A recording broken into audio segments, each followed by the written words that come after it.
말씀 찾겠습니다. 여호수아서 18장 1절 한 절만 읽겠습니다.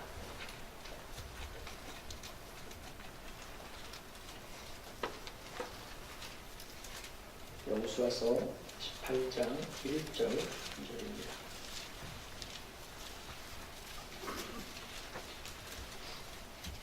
저와 여러분 한 목소리로 같이 합독하겠습니다.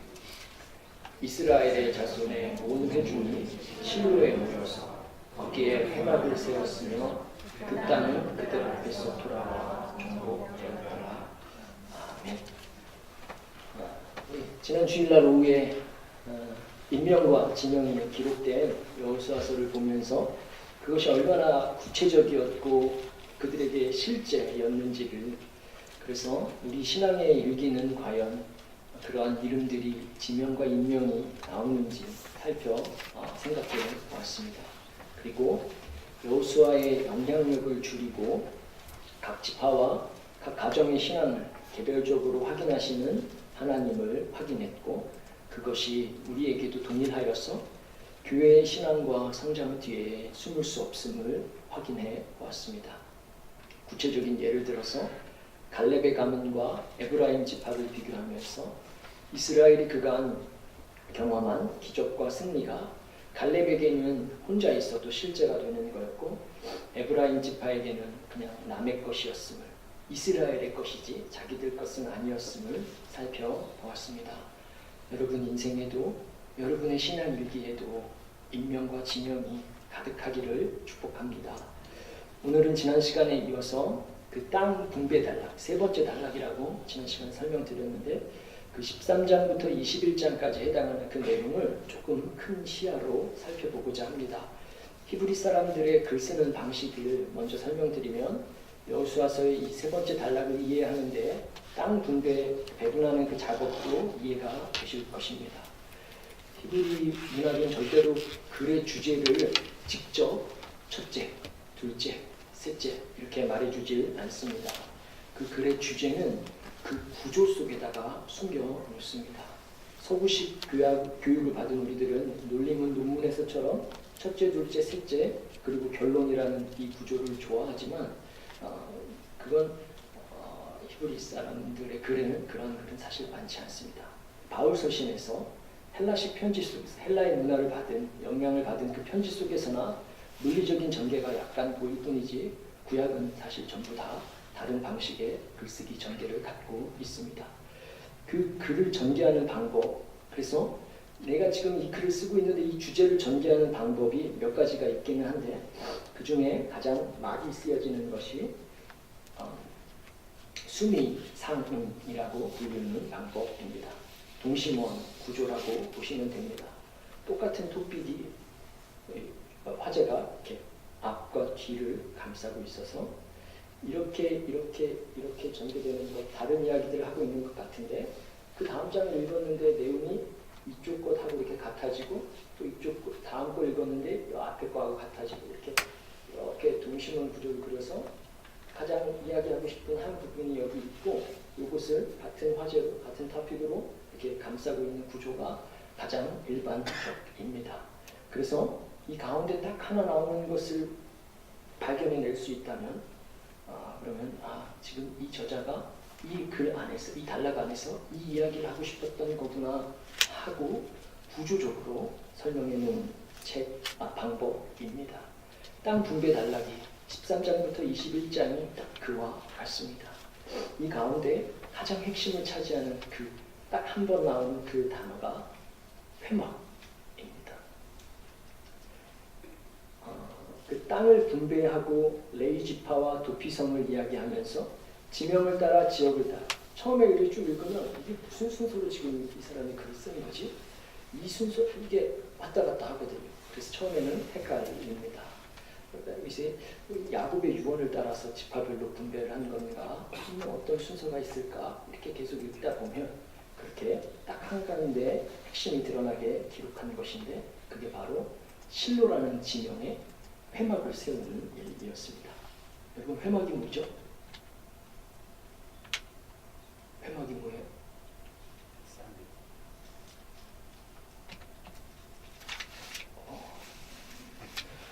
회막은 성막입니다. 성막인데 그 당시에는 성막이 이동을 해야 했었으니까 이동식 성막이라는 뜻입니다.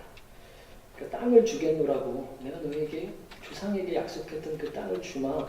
그 약속이 역사적으로 인명과 지명이 이렇게 많이 나올 만큼 그 실현되는 그 흥분되는 정점의 한가운데 땅을 주는 진짜 이유가 내가 너희에게 땅을 지파별로 배분하는 그 진짜 이유가 그 한가운데에 회막을 세우는 일이었다고 말해주고 있는 겁니다. 그래서 신명기에 기록되었던 약속 내가 너희 중에 거하면서 나는 네 하나님이 되고 너희는 내 백성이 될 것이다 하는 말씀이 여호수아서 18장에 와서 비로소 실현되는 것이었습니다.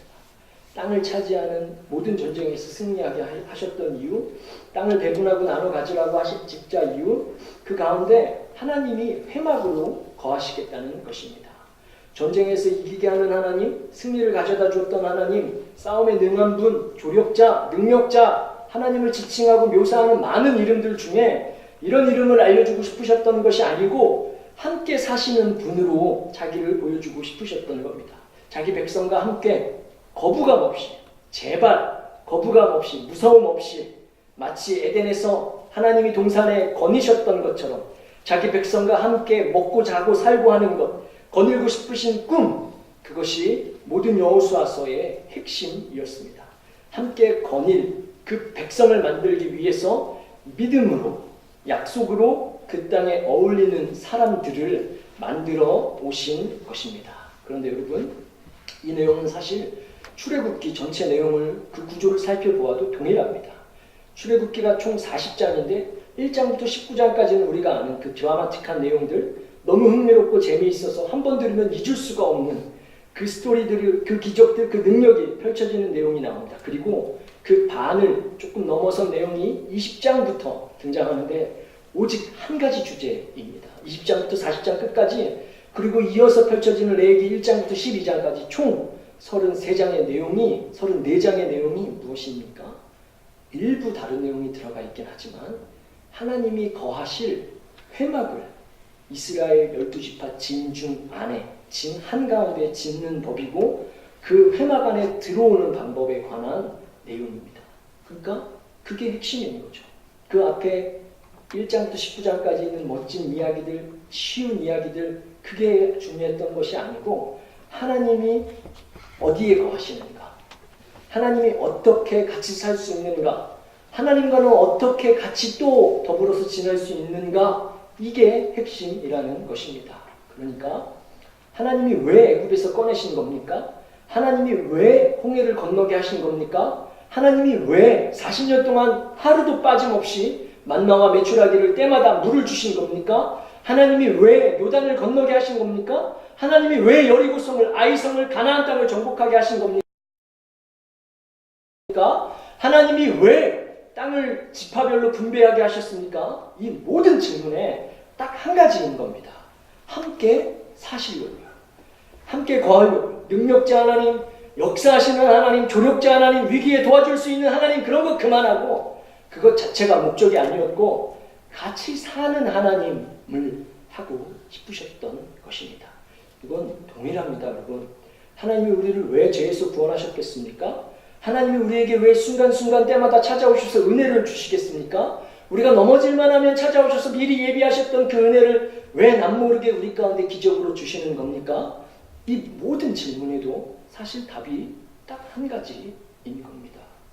우리가 기도하고 우리가 매달리고 우리가 애태워하는 많은 현실의 어려움과 제목들 가운데, 그러니까 우리의 관점을 바꾸면, 우리의 기도 목표를 단순히 문제 해결해서 다른 그 무엇으로 바꾸면 우리가 갖고 있는 모든 기도의 제목들이 훨씬 더 빠른 시간 안에 다른 방법으로 하나님의 마음을 헤아릴 수 있다는 것, 여러분 예상이 되십니까? 하나님 영주권이 필요합니다. 이 서류가 잘 진행되도록 해주십시오. 역사하십시오. 여러분, 근데 왜 영주권이 필요한 겁니까? 그게 하나님과 같이 살기 위함입니까? 아니면 그래서 더 가까이 하나님 모시기 위함이었습니까? 하나님 그 마음을 원하실 것입니다. 더 이상 부르짖지 않아도 마음 편히 거주할 수 있는 그냥 단순히 그것 때문이라면 하나님 마음과 맞지 않을 것입니다. 하나님 직장이 필요합니다. 먹고는 살아야 되는 거 아닙니까? 우리가 달마다 갚아야 할 빚이 있는 것 알고 계시지 않습니까? 돈이 필요합니다. 네, 하나님이 우리 버젯 더 잘 알고 계십니다. 근데 여러분, 직장이 있을 때와 돈이 있을 때와 없을 때 중에 언제가 더 하나님이 여러분 가까이 살고 계십니까? 그럼 하나님이 원하시는 것이 무엇이겠습니까? 하나님은 자신 있으십니다. 돈이 없어도 하나님이 나타나시면 하나님이 더 매력적으로 보이게 할 만큼 우리 하나님 자존심이 있으신 분입니다. 아멘이시죠? 하나님, 우리 자녀들 좋은 사람 만나서 장가가고 시집가게 하옵소서. 좋은 대학 가게 하십시오. 그거 왜요? 그게 정말 자녀들이 함께 하나님과 살게 하옵소서. 우리 기도 제목에서 파생한 기도입니까? 하나님이 그걸 받고 싶어 하시는 것입니다. 이 모든 기도 제목들에 대하여 하나님이 원하시는 뜻을 따라 우리의 뜻과 방향을 고쳐가실 것이고, 저는 그것이 진짜 기도의 응답인 줄로 믿습니다. 여러분, 기도는 우리가 하나님을 조종하는 거 아닙니다. 우리가 하나님을 움직이게 하는 거 아닙니다. 하나님이 우리를 조정하는 시간을 만들어 드리는 겁니다. 하나님이 우리를 교정하는 시간을 내어드려서 우리를 빚어가는 시간을 드리는 것이 기도입니다. 이것이 하나님을 하나님답게 섬기는 방법입니다. 아멘 하셔야죠. 출애굽과 정복 전쟁에 이르기까지, 더 정확하게는 아담을 만든 때부터 예수님을 통해 임마누엘의 하나님으로 자기 자신을 계시하시기까지 성경 전체가 하나님과 그의 백성이 함께 사는 것, 그리고 그걸 하나님 나라라고 한다면 여러분, 우리가 하나님의 그 꿈과 부합하면서 오늘을 살고 있는지 점검해야 하는 겁니다. 아멘이시죠? 여러분, 그러면 실로라는 이 지명이 어디입니까? 하나님의 꿈을 실현하고 싶으셨던 이 실로가 지리적으로 그리고 이스라엘 역사 안에서는 어떤 곳이었습니까? 예루살렘의 지도를 보면 그 누구라도 실로를 정확하게 짚어낼 수 있습니다. 아무도 몰라도 한가운데입니다. 그 땅콩 모양의 땅 가운데 그냥 정 가운데가 실로입니다. 이스라엘 성지 안, 이스라엘 영토 안에서 가장 안전한 곳으로 첩첩의 언덕으로 이루어진 지역입니다. 광야에서 유리하던 성막과 법궤가 그 회막이 가장 먼저 들어선 곳, 이후 이스라엘 정서 안에서 중심지가 되어서 12지파의 땅 배분이 이루어진 장소, 이스라엘의 3대 절기를 지키기 위해서 실로에 지어진 회막 안으로 온 유대인이 1년에 3번 왕래한 곳, 사사기와 사무엘서 상반기까지 369년 동안 블레셋의 침공을 받아 법궤를 빼앗기기 전까지 이스라엘의 수도와 같은 역할을 했던 곳이, 헤브론보다도 더 먼저 있었던 곳이 실로입니다. 이스라엘 최고의 선지자였고 마지막 사사였던 사무엘이 자라고 활동했던 곳도 실로입니다. 현재까지도 그 지하에서 실로 회막을 위해서 사용된 고기물들이 저장고에서 발견되고 있는 곳입니다. 그만큼 예배의 장소였고 하나님을 만날 수 있는, 이스라엘 그 누구라도 하나님을 만나려면 실로로 가야 했었던 하나님의 꿈이 실현됐던 도시였습니다. 그러나 주전 1050년 블레셋의 침공을 받아 도시가 불타서 없어졌고 탄화된 양식들만 남아서 지금은 폐허가 된 도시입니다. 블레셋의 침공 이후에 블레셋은 이스라엘의 영적 집결지였던 이곳을 쑥대밭으로 만들었고 처참하게 전소시켰습니다. 근데 여러분, 블레셋이 누구입니까? 하나님의 꿈을 무너뜨린 누구에 의해 그 블레셋은 누구인 겁니까? 블레셋은 어디서 유래한 민족입니까? 원래 그렇게 강성했던 민족입니까? 이스라엘 역사 가운데 늘 등장하고 괴롭히던 그 민족 블레셋, 이들의 시작은 여러분 어땠는지 아십니까? 블레셋도 사실 가나안 땅에 있었던 가나안 거민 중에 하나였었습니다. 소수민족 도시국가였었습니다. 여리고에 비하면 10분의 1도 안 되는 정말 작은 도시였었습니다. 얼마나 작고 보잘것없었는지 여호수아서에는 이렇게 기록되어져 있습니다. 11장을 보시면 모든 땅들을 그냥 읽겠습니다. 21절 22절에 그때 여호수아가 가서 산지와 헤브론과 데빌과 아낙과 유다 온 산지와 이스라엘의 온 산지에서 아낙 사람들을 멸절하고 그가 또 그들의 성읍들을 진멸하여 바쳤으므로 이스라엘 자손의 땅에는 아낙 사람들이, 여러분 아낙 사람들이 지난 시간에 말씀드렸죠. 제일 강성했던 민족이었습니다. 이스라엘 자손의 땅에는 아낙 사람들이 하나도 남지 아니하였고 가사와 가드와 아스도데만 약간 남았더라라고 성경이 기록합니다. 이스라엘이 가나안 정복의 기록을 정복하면서 남긴 기록인데 그 당시 가장 강대하다 여겨졌던 아낙 사람들을 다 정복했습니다. 그 성취감에 빠져 있었던 거죠. 그래서 아낙 족속에 비하면 너무 보잘것없던 가사와 가드와 아스도 성읍에 있던 그 민족들은 언제라도 마음만 먹으면 쳐들어갈 수 있고 이길 수 있다 여겨졌던 그런 작은 민족이었던 겁니다. 그러니까 착각이 있었던 거죠. 이스라엘은 단 한 번도 전쟁에 숫자로 이겨본 적이 없습니다.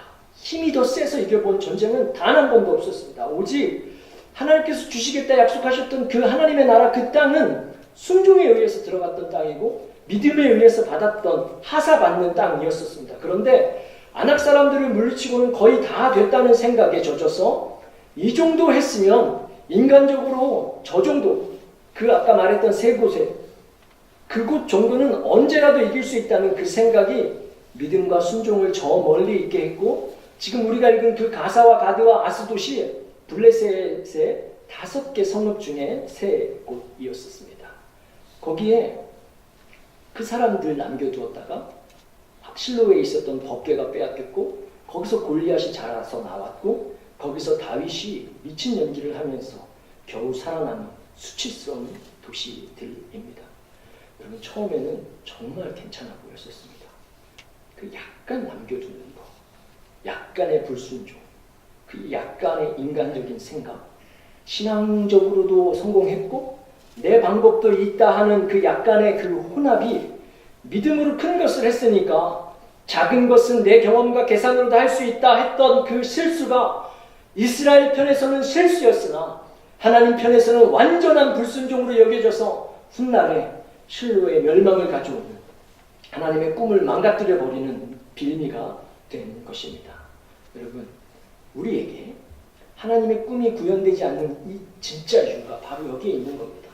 성경 통틀어서 이루고 싶으셨던 하나님의 소원이 하나님이 우리 가운데 거닐고 싶으셨던 그 소원이 우리 인생 가운데 실현되지 않는 이유가 여기에 있는 겁니다. 우리에게는 아주 약간 남은 그 무엇, 우리에게 진짜 우리가 하는 헌신과 믿음의 내용에 비하면 작아 보이는 그 약간의 인간적인 방법들, 우리 계산으로도 쉽게 답이 나오고 해결책이 나오는 그 사안들, 그래서 남들이 학군 좋다고 말하는 학교 선택 문제, 약간의 돈을 더 받을 수 있는 세금과 신고 방법들, 우리가 헌신하는 타이틀에 비하면 많은 양의 11조에 비하면 영주권과 힘을 놓고 울부짖는 부르짖음과 믿음의 크기에 비하면 정말 작아 보이는 그 사소한 거리들, 그래서 언제라도 마음만 먹으면 하나님께 의지할 수 있다고 여겼던 것들, 마음만 먹으면 하나님 앞에 언제든지 정복할 수 있겠다 여겨졌던, 해결할 수 있다 여겨지는, 그래서 하나님이 메인이 되지는 않아도 되는 그 사안들, 그게 바로 하나님의 꿈을 가로막고 망가뜨리는 가장 큰 요인인 것을, 그래서 실로가 더 이상 존재할 수 없게 됐고 실로가 더 이상 기능할 수 없게 되었다고 오늘 성경이 역사를 통해서 증명하고 말해주는 것입니다. 여러분 우리 생각에 우리 신앙과 믿음, 거기에 우리의 정보력과 능력이, 우리의 학력이, 우리의 배경이, 우리의 조금 있었던 그 자산이 조금 더 덧붙여지면, 어느 정도 붙여지면 이것이 합해져서 정말 더 큰 시너지가 일어날 것 같습니다. 네, 정말 큰 시너지가 나타나서 하나님의 꿈이 어그러지게 되는 겁니다. 이스라엘이 땅을 받게 된 방법을 지난 몇 달 동안 살펴봤습니다. 정말로 진지하게 한 번만 생각해 봅시다. 정말로 이게 사실이다, 어제 일어난 일이었다 한번 생각해 봅시다. 나팔을 불면서 성을 돌았는데 성이 무너졌습니다. 한마디 말도 못하고 조용히 걷기만 했었습니다. 그런데 무너졌습니다. 전쟁을 해본 적이 없는데 전쟁의 역사를 갖고 있던 가나안 족속과의 싸움을 다 이깁니다.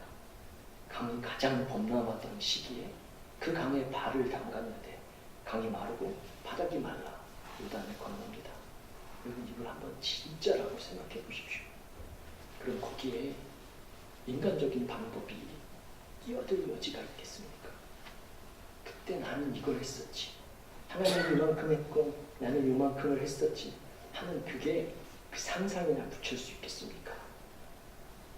그때 하나님의 꿈이 실현되는 겁니다. 하나님은 더 가까이 계시고 우리는 하나님을 봐야 할 때가 바로 그때인 것입니다.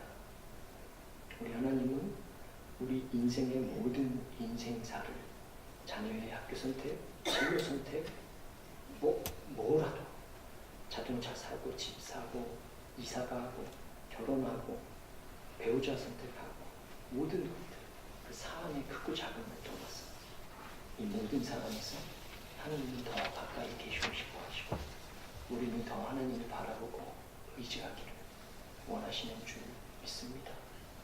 여러분 하나님이 거하시지 못하게 하는 가장 큰 적응이 우리의 얄팍한 능력들인 것입니다. 크고 작음을 불어나고 하나님을 더 의지하고 더 의뢰하고 더 불러내는 것이 우리가 할 수 있는 하나님의 꿈을 실현시킬 수 있는 유일한 방법인 줄로 믿습니다. 그럼 거기가 그 때가 그 시기가 실로가 되는 것입니다.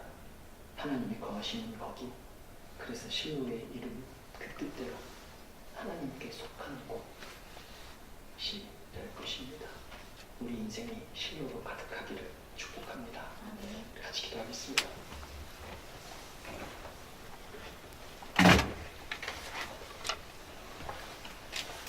여러분 가지고 오신 기도 제목들과 오늘 말씀을 같이 생각하면서